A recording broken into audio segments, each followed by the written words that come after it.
Hey, what's going on, guys? Justin Augustine here, and today's video, I'm going to speak to you about flow, the psychology of optimal experience.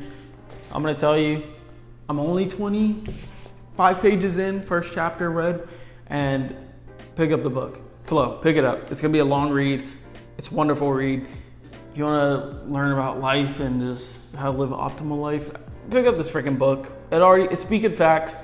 As soon as we enter 25 pages deep, shouldn't even use the word deep into this, but as soon as we enter 25 pages in, it's already speaking some great facts. I'm gonna just speak on one of the many things I picked up already. And it's kind of something that, we all have an idea of, but it's just one of those things I'd like to know your opinion on if you have one. If not, then enjoy this video. Now, what this description is simply going to be about is how the fact that when we're birthed, we always have these expectations set that, hey, after you get out of middle school, you're going to go to high school, it's going to be great. After you get to high school, you're going to go to college, it's going to be great. After you're done with college, you're going to get a nice job, you're going to make a lot of money, life is going to be great.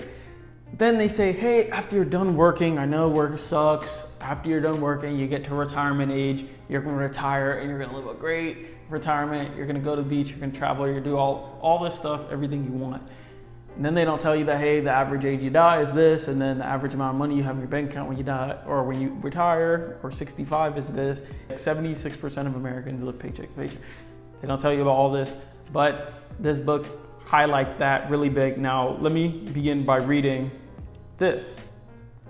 Therefore, it made sense to expect that we would have a richer, more meaningful life than earlier members of the human race if our grandparents living in that ridiculously primitive past could be content. Just imagine how happy we would be. We think, oh, advancement in technology, they didn't used to have TVs, they didn't used to have social media, their life probably sucked. Well, they're probably just as content, maybe happier than we are today. Obviously, it shows in the statistics of depression and anxiety around this time period of the 21st century. Scientists told us this was so. It was preached from the pulpits of churches, and it was confirmed by thousands of TV commercials celebrating the good life. So they're basically going back to, hey, all this good stuff that we're getting now, all these nice cars and nice clothes, is making life better, right? As this realization slowly sets in, different people react to differently, right? Some try to ignore it and renew their efforts to acquire more things that were supposed to make life good. Bigger cars, bigger homes, more power on their job, a glamorous lifestyle. They renew their efforts determined still to achieve the satisfaction that up until then has eluded them. Sometimes this solution works simply because one is drawn into the competitive struggle, that there is no time to realize that the goal has not come any nearer. Pretty much stating that people think that they're happy, but it could be temporary happiness from things and things that don't necessarily last as long as you do. And sometimes we derive happiness from that. But if a person does take the time out to reflect, the disillusionment returns, right? After each success, it becomes clear that money, power, status, and possessions do not by themselves necessarily add one iota to the quality of life. Whenever we do get something that's better than what we have now, we're gonna want more, right? So you're never gonna be content if you try and justify it by how many things you have, right? Now go further, what this shows is that, man, is that all there is then? Like, things is what distracts us? Is that the thing that we're searching for? Is that what we should be searching for? No. Well, in this book later on, they start to discuss that you should go for optimal experience. You should go for a great life. That doesn't mean you shouldn't make money to free yourself from maybe working as much. That doesn't mean you shouldn't want to have a nice body or have nice stuff. That means you should just have your values and priorities straight. What's your motive behind buying this? What's your motive behind getting this? Is it to optimize in enhancing the quality of your life? Then you're doing the wrong thing. Things will not do that because you'll constantly be discontent. Because you always can strive for more and you can always achieve more because you don't know what your potential is. You don't know the potential that you were gifted when you were born. Now, to go further beyond, you should chase an optimal experience throughout life. I'm saying this and I'm repeating from the book, and I've noticed that whenever I've achieved more things in my life, it doesn't necessarily mean I'm happier or it doesn't make me happier. I'm not saying I'm not happy. I'm just saying that whenever I do achieve something new, I was always like, oh, okay, what's next? You know what I mean? Just that quick to be discontent. iPhone X, what's next?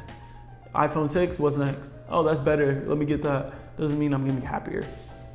Further, last point I wanted to state, realize that you distracting yourself with things so much can only take you so far, and that can obviously cause you to be depressed, anxious, sad about where you're at, and comparing yourself to other people in life, definitely not a good thing. So chase what is meaningful.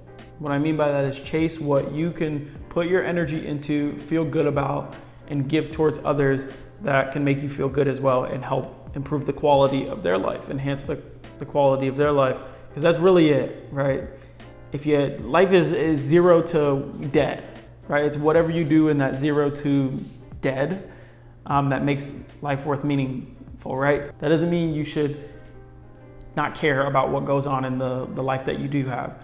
It just means optimal experience, chase optimism, right? That's kind of where the word derived from.